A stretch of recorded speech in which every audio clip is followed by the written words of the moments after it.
Ертеде қалың орман ішінде жалғыз ғана үй болыпты. Ол үйде 3 аю өмір сүріпті. Әкесі, анасы және баласы бір күні аюлардың қарны ашып, ботқа пісіріпті. Бірақ ботқаның тым ыстық екенін көреді. Сонда әкесі: орманға серуендеп келейік, ботқа суысын депті.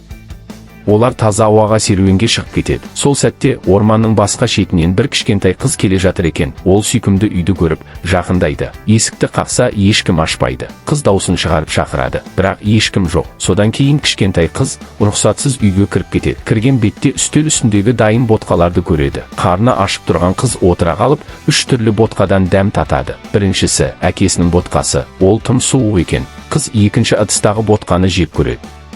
Ал ол тым ыстық болып шықты. Үшінші ыдыстағы ботқа кішкентай қызға қатты ұнайды. Ол тіпті ботқаны түгел тауысып қояды. Содан соң қыз үй ішін аралай бастайды. Бір бөлмеге кірсе, онда 3 орындық тұр екен. Қыз үлкен орындыққа отырып көреді. Ол тым үлкен әрі жайсыз екен. Бұл әке аюдың орындығы еді. Қыз екінші орындыққа отырады, бірақ ол да жайсыз болып шығады. Соңында бұрыштағы кішкентай орындыққа жайғасады.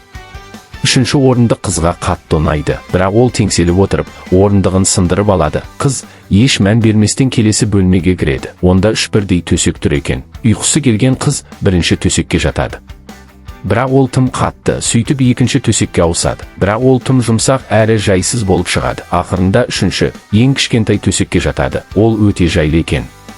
Қыз сол төсекте тәтті ұйқыға кетеді. Біраз уақыттан кейін аюлар серуеннен оралады. Үйге кірсе, олардың тамағына біреу тигенін байқайды. Менің ботқама біреу тиіпті, дейді әке аю. Менің қасығымды біреу ұстапты, дейді ана аю. Ал баласы жылап, менің ботқамды біреу түгел жеп қойыпты, дейді. Келесі бөлмеге кірсе, орындықтарының орнынан қозғалғанын көреді. Менің орындығыма кім отырған, деп ашуланады әке аю. Менің орындығымды кім жылжытқан, дейді ана аю. Ал баласы жылап, менің орындығым сынып қалыпты, дейді. Сол кезде аюлар бір түрлі дыбыс естиді. Олар жатын бөлмеге кіреді. Біздің төсегімізге біреу жатқан, дейді әке аю. Менің төсегімде біреу жатқан, дейді ана аю. Ал баласы айқайлап, менің төсегімде біреу жатыр, дейді. Сол сәтте кішкентай қыз оянып кетеді. Олар бір-бірін көріп, қатты шошиды. Қыз қорыққаннан терезеден секіріп, орманға қарай қаша жөнеледі. Аюлар аң-таң болып қала береді. Ал кішкентай қыз болса, біреудің үйіне рұқсатсыз кірудің дұрыс емес екенін түсінеді. Ал аюлар ақыры суыған тәтті ботқаларынан дәм татыпты.